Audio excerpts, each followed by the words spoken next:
What makes the achievement of emotional sobriety so difficult is the habits we have, the patterns we have in our behavior, the habitual ways that we've come to think about things. We have to really become aware of those things in order to challenge them, because the consciousness that has created a lot of the problems in our life cannot solve it, cannot change things. So what happens is the first step is waking up.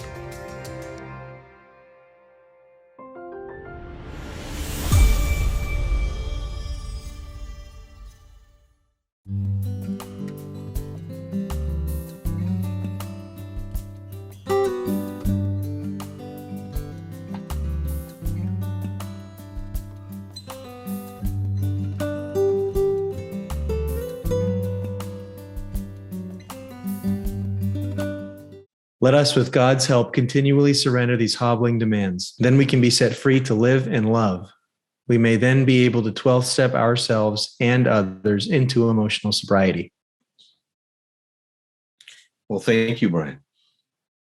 How's your emotional sobriety tonight, Brian? You're thinking, I like how you're thinking about it. See? Well, honestly, I've been having a rough time. I would say I've been struggling. I have. Yeah. Thank you for being honest about that. See, that what you just showed now is what this is all about. Is being able to own what's going on for us, to be able to declare it, to be able to be authentic and relate ourselves to each other in that way. So thank you for what you the way who you are, man. I love you. Love you too, man. And I'm hoping that either I can share something helpful or get something helpful out of being. So I'm grateful this is here tonight, because I really do feel like I can use it.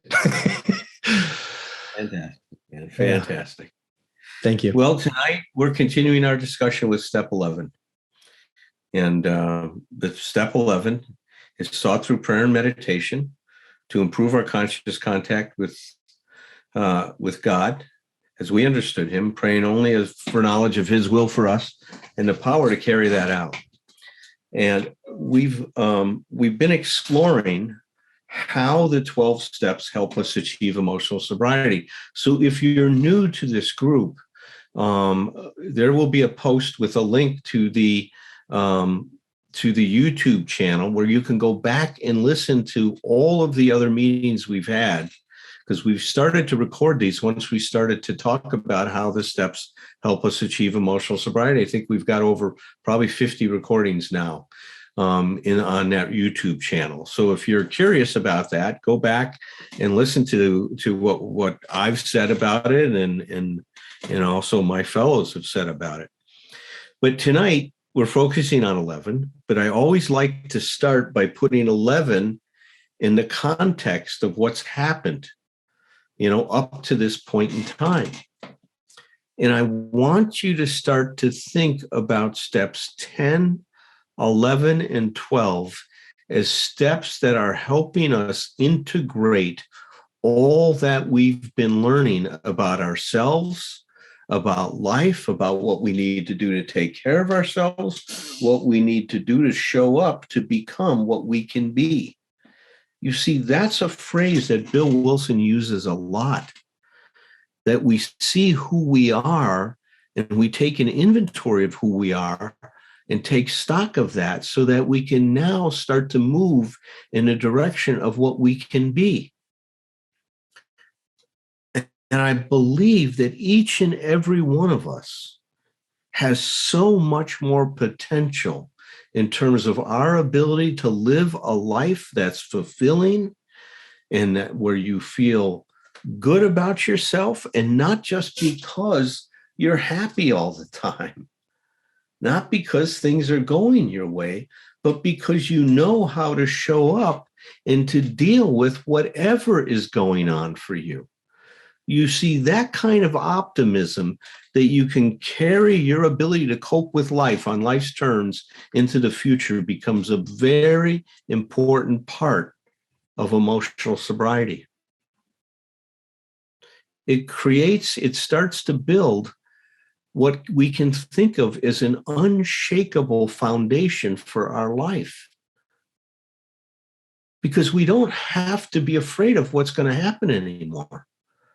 Because we have a set of tools, we have an attitude, a philosophy that we're going to be able to take whatever experience happens and to be able to process it, digest it in a way, and grow from it and help us become what we can be. That's the great news about these steps and about emotional sobriety. It's about living a life that's not contingent on what is happening, but that is contingent about how we deal with things. So that's the important thing. So what have we learned up to step 10, right? Well, a lot of different things. We learn that, my God, change is paradoxical. You start changing when you own who you are, not when you try to be someone you're not. Well, my God, trying to be someone I'm not, that can be the storyline of my whole life before I came to Alcoholics Anonymous. And even for a long time while I was in AA in the early days. I always thought that I had to be somebody else to be okay. There was a complete rejection of myself. Now, isn't it funny that we're the only species on this planet that wants to be something other than we are? A dog doesn't want to be a fish or a cat. It's just a dog. Ask Brian's 2 dogs. They're just happy being dogs. They're just dogs. A rock isn't sitting there thinking, man, I wish I was that tree. What the hell am I? How did I get stuck with being a rock? We are the only species that starts to reject ourselves and thinks that if I'm something other than I am, then I'm going to be loved and then I'm going to be accepted. Well, that creates a big problem, doesn't it? But what we learn as we start to work the steps in step 1, that change is paradoxical. That I change when I own what's really going on, not when I try to be someone I'm not. When we own our unmanageability, that I have that my problems are of my own making. And we don't own that to blame ourselves. We own that to empower ourselves. We start to see that there's a way of taking responsibility that has nothing to do with blaming ourselves or somebody else. That blame becomes irrelevant. So our consciousness starts to change from a very, very undifferentiated, emotionally immature consciousness to now a consciousness that is starting to differentiate. It's as we differentiate ourselves is how we achieve emotional sobriety. And that's what all the steps do. We go ahead and we now develop some hope that's not based on things going our way, but based on how we deal with things. That's what step 2 does. It comes along and instills hope. Step 3, we make a commitment to continue to find this out. And then we get to work on taking a look at ourselves. Now, learning how to have healthy relationships. In step 5, picking an enlightened witness and really, really seeking wisdom in our life to help us become what we can be. And step 6 and 7, we really look at, what's going on, what we've called, what I think there was Glenn in this meeting called our character defaults. We start to look at all the ways that we've defaulted into some of these things that have been very maladaptive to us, but originally had all kinds of utility because they helped us deal with the situation that we were in the best way possible to ensure our existence. So they got us from there to here. But now we need to go ahead and update the operating system and see if we can learn some better ways of coping. So we don't reject any part of ourselves. There's no bad part. We now start to learn how to be in relationship to all of the different parts of us. And we see where we were off and where we went off in crazy directions, or Bill called it, where our instincts went awry. Take responsibility for that in steps 8 and 9 and cleaning that up, looking at the kind of relationship we had with ourselves as well.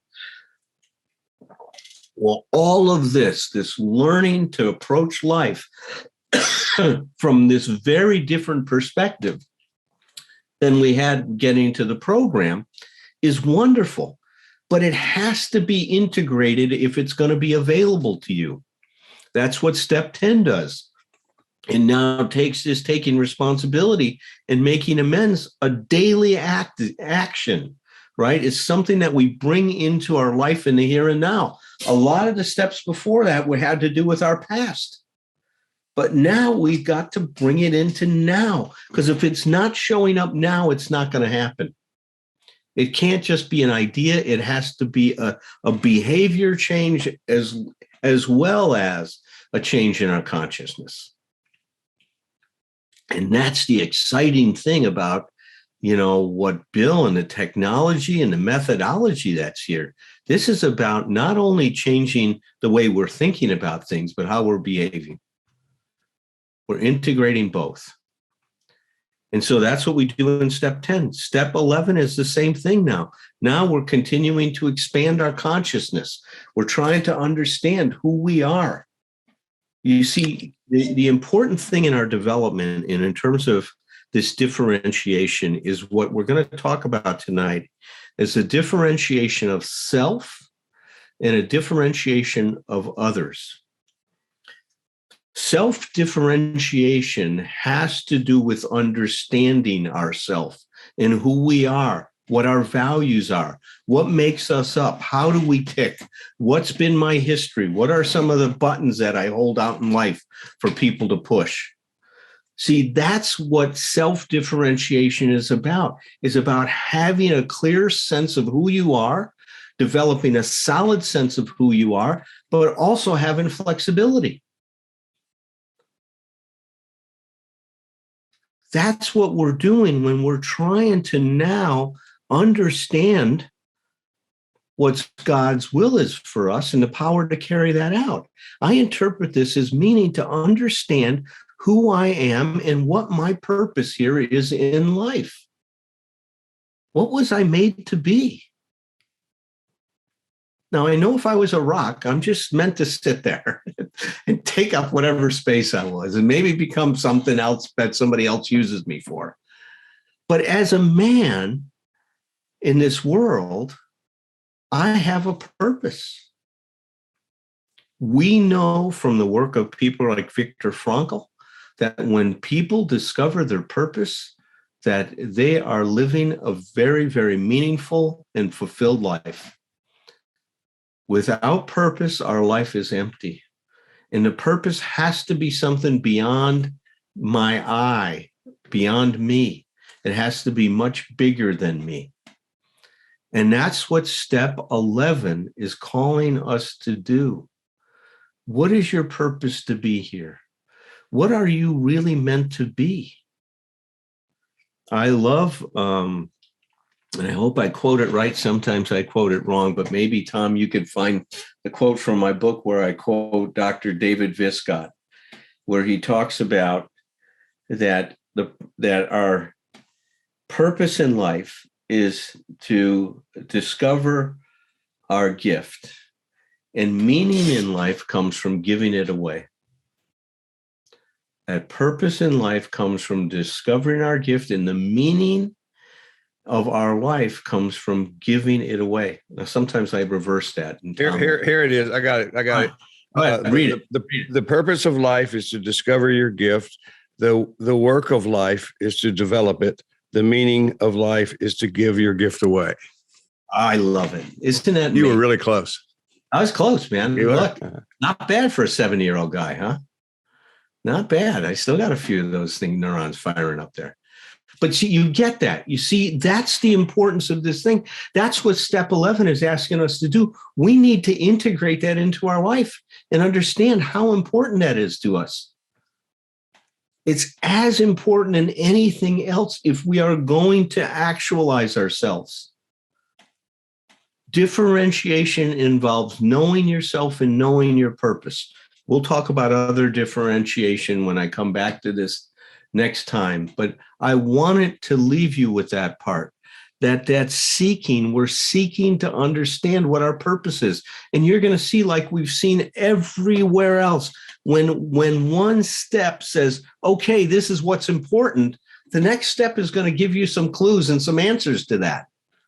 We'll get to there when we get to step 12. But right now, this is what I want us to talk about tonight. What is your purpose? How are you discovering that in your life? How important is you found it? And as we now find a purpose to serve and we do the work to get us there, it brings an unbelievable meaning to our life. You know, you guys have heard Herb, and a lot of you go to Herb's meetings and stuff. I met Herb 38 years ago. He's found a purpose in life. The man he is today is because he is living his purpose. So, with that said, I will invite Tom and Roger in to make a few comments about this, and then let's open up the meeting and talk about this tonight. Cool. Hi, Roger. Hey, Tom. Hey, Alan. Hello, everybody. You ready to fire, Tom? If you want me to, I've got just a brief thing because, it's not about. I love it. Not about being happy. What it made me. I'm gonna actually. This feels a little self-absorbed, but I'm gonna read the thing that's at the very top of my website, because this is such an important thing that you're talking about, that it's about doing, and the way I put it is about doing the work of being human. You know, that's my job every day, to get up and do the work of being human. I think it's so weird, and you said something, as a species, we're the only species who wants to be something else.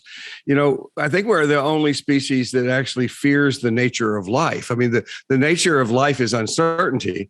And I don't know if any of the other critters that I live with here on this farm, have any fear of uncertainty. And it's interesting. I also thought today, Alan, about the differentiation. I thought, well, this is an interesting little twist, is because we, even just to a dysfunctional state, we differentiate ourselves from nature, so that and for my dog, he's not differentiated from nature. He's just part of nature.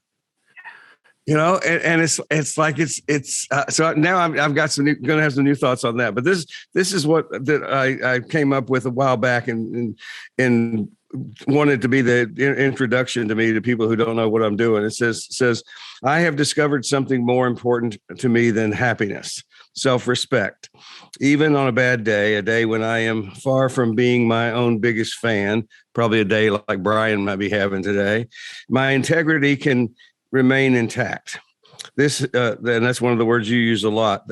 That is the ultimate measure of myself. At the end of the day, and ultimately at the end of my life, it's not about what happens to me. It's about how I respond to what happens to me.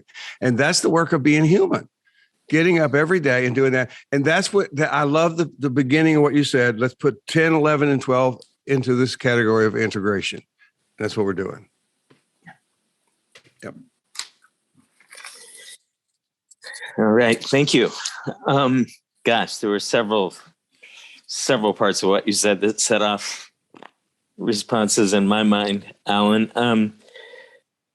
The first thing is, I'll just speak briefly to, is your theme of discovering our sense of purpose.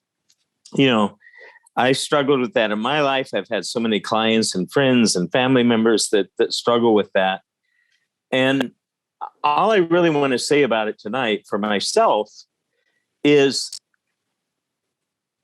what we've talked about a lot in this meeting, which is not to treat that as a should, right? I should find my purpose. I have to find my purpose. I've got to find my purpose. I mean, even just saying that, I start to feel oppressed, right? I start to feel pressured. I start to feel constricted within myself.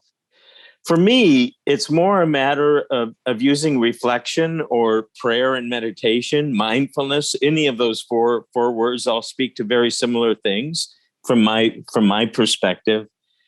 It's a matter of kind of paying attention to and sensing what is arising primarily from within me that has a sense of meaning, that is meaningful to me, that gives me a feeling of several feelings: a sense of self-respect at an emotional level, at a felt sense level, a sense of connection to the world and connection to other people. And so if I can stay focused on what's arising from within me when I'm sitting and meditating or reflecting, I can begin to sense that sense of wholeness that Alan talks about, that I like to experience. and begin to get an inkling a lot of the time of what my sense of purpose is. For me, what I came to a long time ago is it's about one moment at a time in my life and for myself, and one moment at a time in the lives of others, to try to make a positive contribution to the experience that other people are having and that I am having in this world. And believe me, it sure doesn't mean being happy all the time based on my experience in this world. It's far from it. Far from it. But if I stay mindful enough and I stay aware of not just the resources inside of me, but the resources around me that other people are more than willing to offer over and over again, if I reach out for them or let my needs be known, that's how a sense of purpose and meaning has developed for me. And again, it's not some highfalutin idea of I have to be this or I have to be that or I should be this or I should be that. It's much kind of quieter and much more internal than that, at least for me.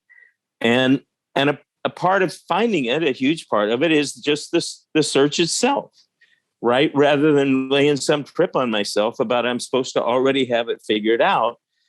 To me, a large part of the search process is also involved in the purpose. So I'll let it go at that. I'd love to hear what other people have to say about your comments tonight. Yeah, there's a lot of great stuff you said in that. And see, I am more and more convinced. It's like when we use the analogy of the acorn and its relationship to the oak tree. Everything that oak tree is going to be is in that acorn. Now, that acorn has to be in the right conditions environmentally to realize its nature, right? Well, that's what people say. That's what Maslow said about us. He says, it's not that man has to become something other than he is to be self-actualized. You have to take away all the things that are preventing man from being self-actualized for him to be actualized. And it's that quest, is that it is in some way is us realizing where we followed the wrong person home. It's like, wait a minute. I thought I was going this way and I ended up over here. It's like, how did I get over here? Well, there's a lot of answers to that. And that's part of our purpose, is to unraveling that mystery in terms of how did I get from there to here and where does it go? And now the other thing I say to this, two things. Trouble doesn't mean something's wrong.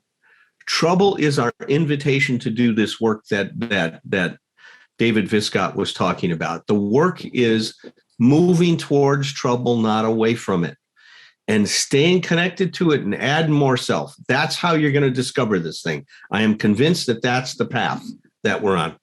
The second part of this thing that you remind me of is when I discover something today, it doesn't mean it's not going to change tomorrow.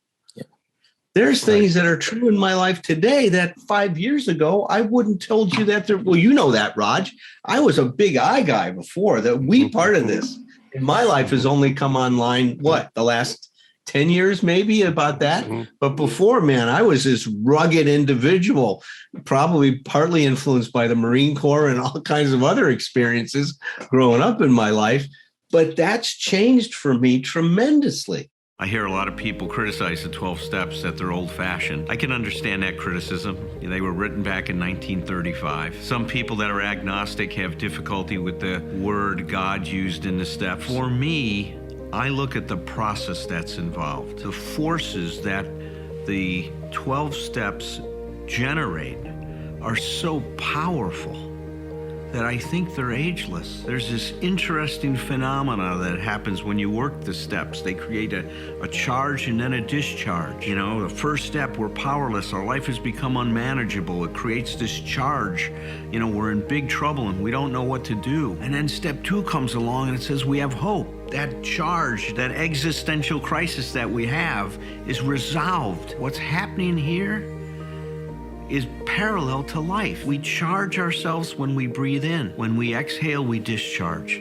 That's the rhythm of life. And the way I love to think about the 12 steps, it's helping us get connected to the rhythm of life so we can learn how to show up in a good way.